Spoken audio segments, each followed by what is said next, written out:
अस्सलाम वालेकुम स्टूडेंट्स, कैसे हैं आप सब। आज के इस सेशन में हम डिस्कस करें कॉन्सेप्ट को जिसका नाम है एफिशिएंट मार्केट हाइपोथेसिस, या जिसको हम EMH भी कहते हैं। एफिशिएंट मार्केट हाइपोथेसिस में इफ़ेक्टिवली जो चीज़ आपको सिखाई जाएगी वो ये है कि जो स्टॉक मार्केट है उसमें इंफॉर्मेशन कितने ने जल्दी डिसॉल्व होती है, या कितना जल्दी जो शेयर्स होते हैं वो किसी एक पर्टिकुलर इंफॉर्मेशन का इम्पैक्ट अपने अंदर इनबिल्ड करते हैं।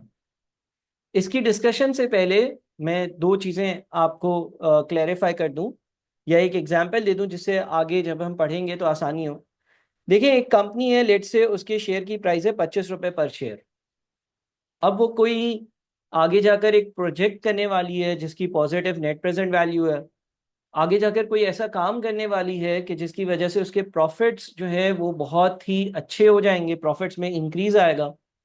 अब ये एक पॉजिटिव साइन है ना। इस पॉजिटिव साइन की वजह से क्या होना चाहिए? इस पॉजिटिव साइन की वजह से शेयर की प्राइसेस को इंक्रीज होना चाहिए, मे बी 28, 30, 32 रुपए पर चला जाना चाहिए। या ये इसी तरह से, लेट से आपने किसी जगह पर एक प्लॉट खरीदा, किसी एक सोसाइटी में आपने एक प्लॉट खरीदा, और अब आपको ये पता चला कि उस प्लॉट के आसपास जो है वो मजीद कोई और जो है वो सोसाइटी ओपन हो रही है, वहां पर जो है वो रोड्स और ब्रिजेस और पुल्स बन रहे हैं, कोई मार्केट बन रही है, या कोई और इस तरह की पॉजिटिव अनाउंसमेंट हुई है डेवलपमेंट के जरिए से। तो होगा क्या कि आपके प्लॉट की प्राइस जो है वो इंक्रीज हो जाएगी। लेकिन ये कितने टाइम में होगी? क्या एक दिन में होगी, 10 दिन में होगी, 100 दिन में होगी, 1000 दिनों बाद होगी? आज अगर न्यूज़पेपर में ऐड आया कि भाई एक ये सोसाइटी है, इसके करीब जो है वो गवर्नमेंट पुल बना रही है, ब्रिज बना रही है, इसका एक्सेस आसान कर रही है, तो उसके प्लॉट की वैल्यूज क्या बस वो अनाउंसमेंट हुई उसी वक्त इंक्रीज हो जाएगी? उसके 6 महीने बाद इंक्रीज होगी? उस ब्रिज के बन जाने के बाद इंक्रीज होगी? कब होगी? तो इसी तरह से शेयर प्राइसेस पॉजिटिव इंफॉर्मेशन की वजह से इंक्रीज तो होते हैं, अलबत्ता किस पॉइंट ऑफ टाइम पर होंगे ये बहुत ज्यादा जरूरी है। आगे इसकी डिस्कशन करने से पहले एक और एग्जाम्पल ले लेता हूं। लेट से ये एक गिलास है और इस गिलास में पानी है। ठीक है, इस गिलास में पानी है। अब आप इस पानी में जो है ना, लेट्स एज्यूम, आप इस पानी में जो है ना वो नमक थोड़ा सा डाल दें, या थोड़ी सी चीनी डाल दें, शुगर, वो डिजोल्व हो जाएगी। अच्छा, आप इसी पानी में छोटा सा कोई पीस जो है वो लेट से रोटी का डाल दें, कोई आटा डाल दें, वो भी डिजोल्व हो जाएगा। अच्छा, आप इसी पानी में कोई चिकन का छोटा सा पीस डाल दें, या कोई जो है वो लेट से फ्रेंच फ्राइज का छोटा सा पीस डाल दें, वो भी एक दिन डिजोल्व हो जाएगा। अलबत्ता इन तीनों का डिजोल्व होने का टाइम एक ही जितना नहीं होगा, है ना। अगर लेट से मैं इस गिलास में, इस पानी में मेरे ख्याल में चीनी डालूंगा या नमक डालूंगा, और चाहे उसको ना घुमाऊं, वो आधे पौने घंटे में शायद डिजोल्व हो जाएगा मुकम्मल तौर पर। लेकिन अगर मैं इसी गिलास में फ्रेंच फ्राइज का एक पीस, आलू का एक पीस डाल दूं छोटा सा, वो भी डिजोल्व हो जाएगा, लेकिन शायद उसको डिजोल्व होने में 2 महीने लग जाएंगे, 3 महीने लग जाएंगे। तो बात सारी यही है कि इंफॉर्मेशन कितने जल्दी स्टॉक मार्केट में डिसॉल्व होती है, जज्ब होती है, और उसका इम्पैक्ट उसके शेयर की प्राइसेस में रिफ्लेक्ट हो जाता है, इस चीज को हमें समझना है। ठीक है जी, ये दो तीन जो एग्जांपल्स दी हैं, इसको जरा आप अपने जहन में रखिएगा, इससे आपको फायदा होगा जब मैं आगे मजीद डिस्कशन करूंगा। अब देखिए, सबसे पहले मैंने ये लिखा है कि हाइपोथेसिस क्या होता है। A proposed explanation made on the basis of limited evidence as a starting point for further investigation। यानी कि अगर ये एक proposed explanation होती है, यानी कि नीचे दी गई जो बातें वो explanation है जो कि propose कर रहा हूं मैं, आप कह लें made on the basis of limited evidence। जो limited evidence हमें मिलता है पास्ट के हिसाब से या कहीं पर भी, उसके हिसाब से एक स्टार्टिंग पॉइंट इन्वेस्टिगेशन का जो बनता है उसको हम हाइपोथेसिस कहते हैं। हाइपोथेसिस का एक्चुअली मतलब ये होता है कि कोई चीज़ आपने देखी, अब आप उसको चेक कर रहे हो कि वाकई में ऐसा ही है या नहीं। एनीवेज, लिखा हुआ है efficient market hypothesis provides a rational explanation of how share prices change in organised stock markets. जो स्टॉक मार्केट्स होती हैं उसमें शेयर की प्राइसेस कैसे, कब, किस तरह से चेंज होती हैं, ये चीज हमें पढ़नी है। ठीक है जी, ये चीज हमें स्टडी करनी है, ये चीज हमें पढ़नी है, और ये चीज आपको यहाँ पर हम बता रहे होंगे कि शेयर प्राइसेस आखिर किस तरह से चेंज होगी।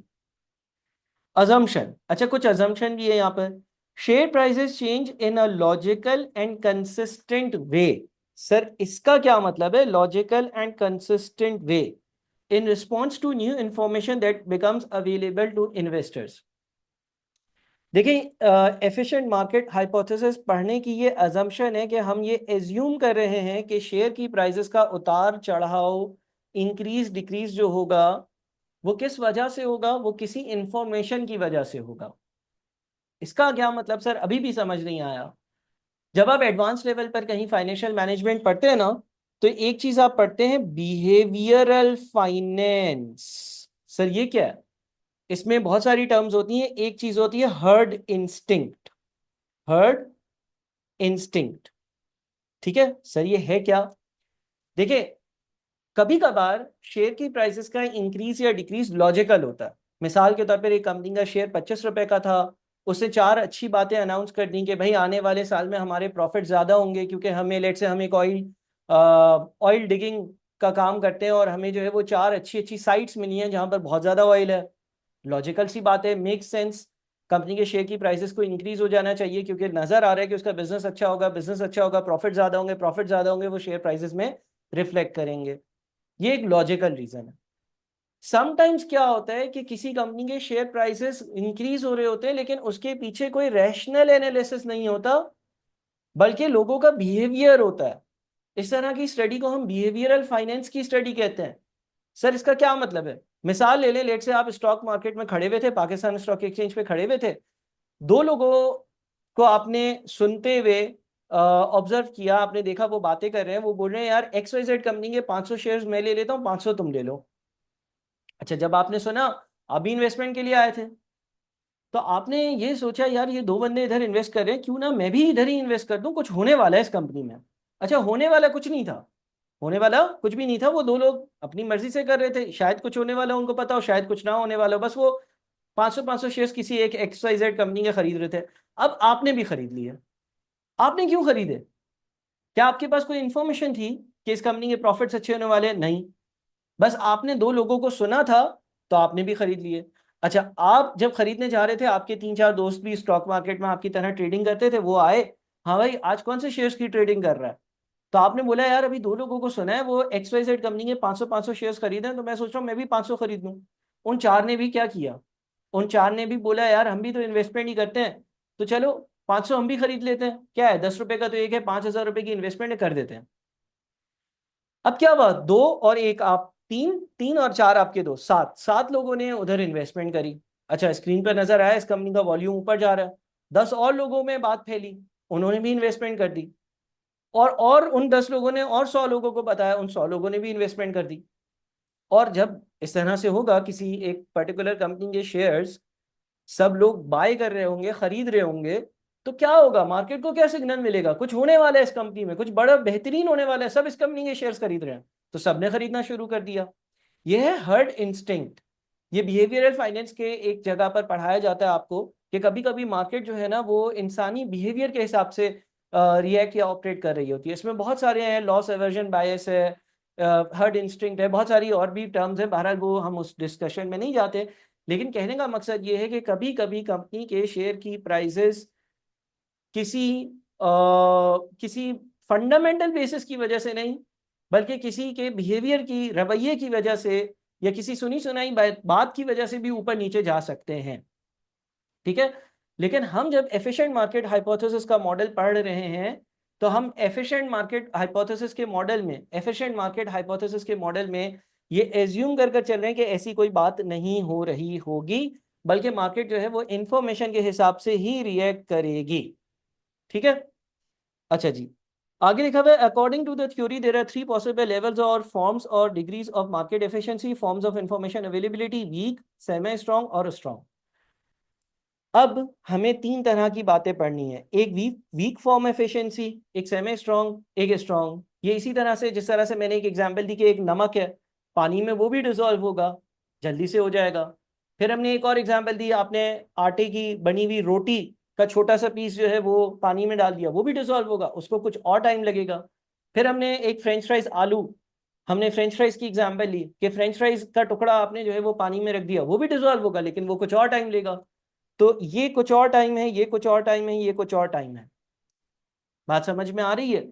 ठीक है, अब एक एक कर कर पढ़ते हैं कि भाई सबसे पहले सेमी स्ट्रॉन्ग फॉर्म क्या है। Semi strong form efficiency, share prices reflect all past plus public information, financial statements, quarterly reports, announcement of takeovers. Semi strong form efficiency ये कहता है कि एक कंपनी की शेयर प्राइसेस है मान लो 25 रुपए, इसमें कोई भी पास्ट इंफॉर्मेशन है वो रिफ्लेक्ट हो रही होगी। पास्ट इंफॉर्मेशन जो हो चुका, कंपनी के पिछले सालों के प्रॉफिट्स अच्छे थे तो शेयर प्राइसेस ऊपर गई होगी, पिछले सालों के प्रॉफिट्स बुरे थे तो शेयर प्राइसेस नीचे गई होंगी। और इसमें पब्लिक इंफॉर्मेशन जो है ना, उसका कोई इंपैक्ट है वो भी इनबिल्ट हुआ होगा। मिसाल के तौर पे डायरेक्टर्स ने अनाउंस किया इंशाल्लाह आने वाले साल में हमारे कंपनी के हालात बहुत अच्छे होंगे, हम 4 जगह पर मजीद ऑयल डिगिंग शुरू कर रहे हैं और उससे कंपनी को बहुत सारा प्रॉफिट होगा। तो सेमी स्ट्रॉन्ग फॉर्म में क्या होगा कि फ्यूचरिस्टिक वो वाली इंफॉर्मेशन जो आवामी हो चुकी है, जो लोगों को पब्लिक एट लार्ज पता है, उसकी रिफ्लेक्शन भी हो गई होगी। ठीक है जी। Share prices react to publication of information और when information is publicly available and not before. अच्छा, लेट से बोर्ड ऑफ डायरेक्टर्स ने अनाउंसमेंट नहीं करी, लेट से बोर्ड ऑफ डायरेक्टर्स को पता चल गया अगले साल हम XYZ प्रोजेक्ट करने वाले हैं, इससे कंपनी को बहुत ज्यादा फायदा होगा, इससे कंपनी के प्रॉफिट बहुत ऊपर चले जाएंगे, लेकिन अभी उन्होंने आवाम को नहीं बताया, पब्लिक अनाउंसमेंट नहीं हुई, तो शेयर प्राइस में उसका इंपैक्ट इनबिल्ट नहीं हुआ होगा। ठीक है, मान लीजिए कंपनी का शेयर प्राइस 25 रुपए पर है, बोर्ड ऑफ डायरेक्टर्स को पता है आने वाला अगला साल बहुत अच्छा होने वाला है, बहुत सारी अच्छी अच्छी जो है वो डेवलपमेंट्स होने वाली हैं। बोर्ड ऑफ डायरेक्टर्स ने अनाउंसमेंट कर दी, अनाउंसमेंट कर दी, इस कंपनी के शेयर्स की प्राइस 2-3 रुपए ऊपर चली गई, लेकिन अनाउंसमेंट नहीं करी, अनाउंसमेंट नहीं करी तो 25 पर ही है। ठीक है, तो यहां पर सेमी स्ट्रॉन्ग फॉर्म एफिशिएंसी में कोई पास्ट की बात या कोई ऐसी पब्लिक इंफॉर्मेशन जो बोर्ड ऑफ डायरेक्टर्स ने बता दी है उसकी उसके इम्पैक्ट्स रिफ्लेक्ट हो जाते हैं। अमूमन आमतौर पर सेमी स्ट्रॉन्ग फॉर्म एफिशिएंट ही मार्केट्स होती हैं। बहरहाल आगे चलते हैं। Insider trading is possible for individuals who have access to information that has not yet been made public. Companies should try to minimise price sensitive information. यहाँ पर insider trading जिसका आप सबको इल्म होगा उसके होने के चांसेस बहुत ज़्यादा है, क्योंकि लेट से आज कंपनी का शेयर जो है वो 25 रुपए पर है, बोर्ड ऑफ डायरेक्टर्स के पास एक ऐसी इंफॉर्मेशन है कि जैसे ही कल सुबह वो अनाउंस करेंगे शेयर प्राइस 2 रुपए से बढ़कर 27 में चला जाएगा, तो ये आज सुबह से कल सुबह तक, यानी कि इस दिन तक जब इंफॉर्मेशन एग्जिस्ट करती है लेकिन पब्लिक नहीं हुई, और इस टाइम तक जब इंफॉर्मेशन पब्लिक हो जाएगी, एक ऐसी information board of directors higher management के पास होगी जो लोगों के पास नहीं होगी। आज शेयर प्राइस 25 है और डायरेक्टर्स और हायर मैनेजमेंट को यह भी पता है जैसे ही हमने अनाउंसमेंट करी ये 27 हो जाएगा, तो यहाँ पर इनसाइडर ट्रेडिंग पॉसिबल है। डायरेक्टर अपने रिश्तेदारों को बोल दे शेयर्स ले लो, कल सुबह मैं एक अनाउंसमेंट करूंगा, शेयर प्राइस 27 पे चला जाएगा, 2 रुपए का हर शेयर पर फायदा हो रहा होगा। ठीक है जी। अच्छा, ये हो गया सेमी स्ट्रॉन्ग फॉर्म एफिशिएंसी। उसके बाद है strong form efficiency. All information is available, published plus unpublished, share prices reflect all information as soon as it comes into existence. Insider dealing not possible. The market is so efficient that all information is immediately transmitted throughout the market instantly and all investors have access to this information. Practically strong form efficient, 100% strong form efficient कोई market नहीं होती है। ये एक theoretical बात है। Strong form efficiency आपको ये कह रही है कि जैसे ही किसी भी इंफॉर्मेशन का वजूद हुआ, वो इंफॉर्मेशन एग्जिस्टेंस में आई, शेयर प्राइस उधर ही रिफ्लेक्ट हो जाएंगे। यानी कि जैसे ही डायरेक्टर अभी गए थे, उनको पता चला भाई 4 ऑयल और 4 ऐसी और जगहें हमें मिल गई हैं जहां से हम तेल निकाल सकते हैं, ऑयल प्रोसेसिंग कंपनी है, शेयर प्राइस बढ़ गई। अब ये इंफॉर्मेशन अभी तक पब्लिक भी नहीं हुई थी, ये सिर्फ डायरेक्टर को हासिल हुई थी, तो ऐसा तो प्रैक्टिकली नहीं होगा। ठीक है, और थर्ड है आपका week form efficiency, prices move at random, all past information is incorporated in share prices only. यानी कि ये इतनी वीक है कि इसमें इंफॉर्मेशन सिर्फ तब इनकॉर्पोरेट होगी जब वो एक पास्ट इंफॉर्मेशन हो जाए। अब यहाँ तक तो ये थियोरेटिकल इसका एंगल हो गया, लेकिन ऑब्वियसली इसको एक न्यूमेरिकल या एक वैल्यू वाले एंगल से हमें देखना पड़ेगा मजीद समझने के लिए। तो एक एग्जांपल पर जाते हैं। A company decides to undertake a major capital investment. एक कंपनी एक मेजर बहुत बड़ी कैपिटल इन्वेस्टमेंट कर रही है। The investment will be in a 5 years project, 5 सालों का ये प्रोजेक्ट होगा। And over the course of the 5 year, the company's directors believe that the net profits will add rupees 125 million to the value of the company share. Directors को ये पता है कि इस प्रोजेक्ट से जो प्रॉफिट्स वगैरह इंक्रीज होंगे, एनपीवी वगैरह इंक्रीज होगी, उससे शेयर की प्राइसेस 125 मिलियन रुपए ज्यादा हो जाएंगी। ठीक है जी। कंपनी एक major capital investment project undertake करने जा रही है, 5 साल का प्रोजेक्ट होगा। इस प्रोजेक्ट की वजह से शेयर प्राइसेस में 125 मिलियन का इजाफा होगा। The company made the decision to invest on 1 October 2008 year number 1। Investment का डिसीजन 1 अक्टूबर को लिया है। And the first year of profit from the investment will be year number 2, और दूसरे साल में पहली बार प्रॉफिट आएगा। It announces the investment and the expected benefits to the stock market on 1 December. लेकिन लोगों को कब बताया? 1 दिसंबर को। 1 अक्टूबर को इंफॉर्मेशन की एग्जिस्टेंस हो गई, लेकिन लोगों को कब बताया? 1 दिसंबर को। तो अक्टूबर नवंबर इन 2 महीनों के बीच में ये ऐसी इंफॉर्मेशन थी जो डायरेक्टर्स के पास थी, लेकिन उन्होंने लोगों को नहीं बताई थी। It is assumed that the stock market investors believe the company's estimate that the project will add rupees 125 million to share values.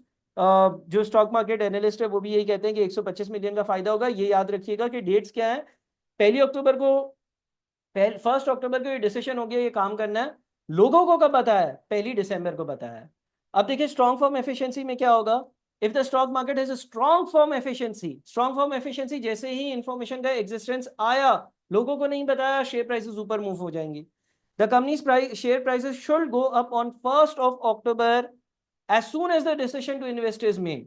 The total increase in share value should be 125 million. ठीक है। 1 October को ही share prices में इस नई information का impact inbuilt हो जाएगा। Semi-strong firm efficiency. If the stock market has semi-strong firm efficiency, the share prices should go up on 1 December. When the investment and its expected benefits are announced to the market and so becomes public information, between 1 October and 1 December, the information is inside information. यानी कि जब आपने लोगों को बताया, अगर उस दिन शेयर की प्राइसेस इंक्रीज हो रही है, तो हम कहेंगे कि यहाँ की स्टॉक मार्केट जो है वो सेमी स्ट्रॉन्ग फॉर्म एफिशिएंट है। Week form efficiency. If the stock market displace week form efficiency, the share prices will not be affected by the announcement of 1 December.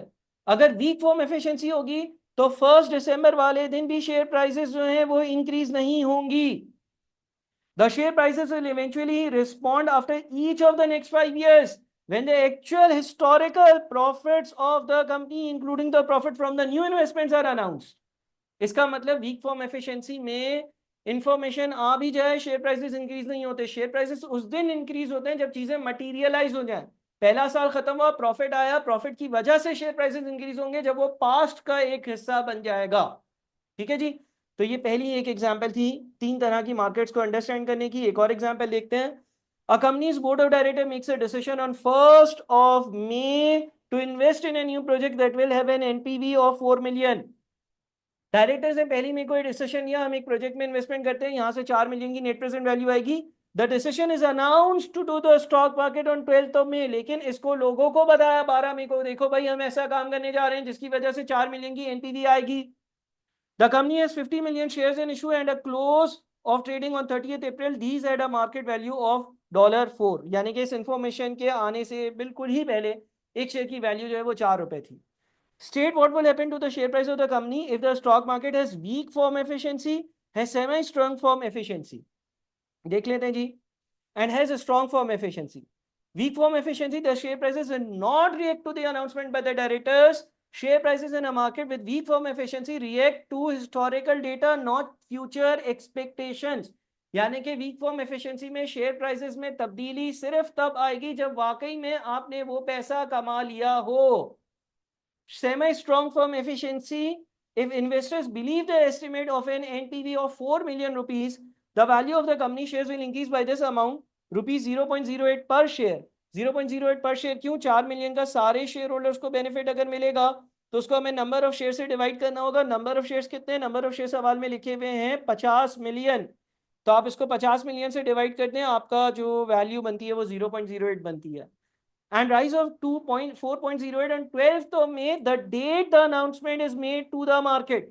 Semi strong form efficiency में जब लोगों को बताया जाता है उस दिन शेयर की प्राइसेस में उसका इंपैक्ट इनबिल्ट हो जाता है। Strong form efficiency, if investors believe the estimate of an NPV of 4 million rupee, the value of the company shares will increase by this amount and rise to 4.08 on 1st of May, the date that the investment decision is taken. and before it is formally announced to the market. तो उम्मीद है कि आपको ये समझ में आ गया होगा कि ये एफिशिएंट मार्केट हाइपोथेसिस क्या है। अच्छा, इसके बाद एक बहुत अच्छा सवाल मेरे एक हैंडआउट है मर्जर्स एंड एक्विजिशंस का 101 क्वेश्चंस का, उसका आखिर में एक सवाल आ रहा है। आई गेस मैंने सीए आइलैंड से पिक किया था, एफिशिएंट मार्केट हाइपोथेसिस का बहुत बेहतरीन सवाल है, उसकी ज़रूर प्रैक्टिस कर कर जाइएगा। ठीक है जी, आई होप कि इस वीडियो का पर्पस पूरा हुआ होगा। काइंडली इस वीडियो को 1 से 2 बार ज़रूर देखें और इस कॉन्सेप्ट को पक्का करें। अगर फिर भी कोई मसला हो तो मुझसे ज़रूर कंसल्ट करें। Thank you so much. अल्लाह हाफिज़।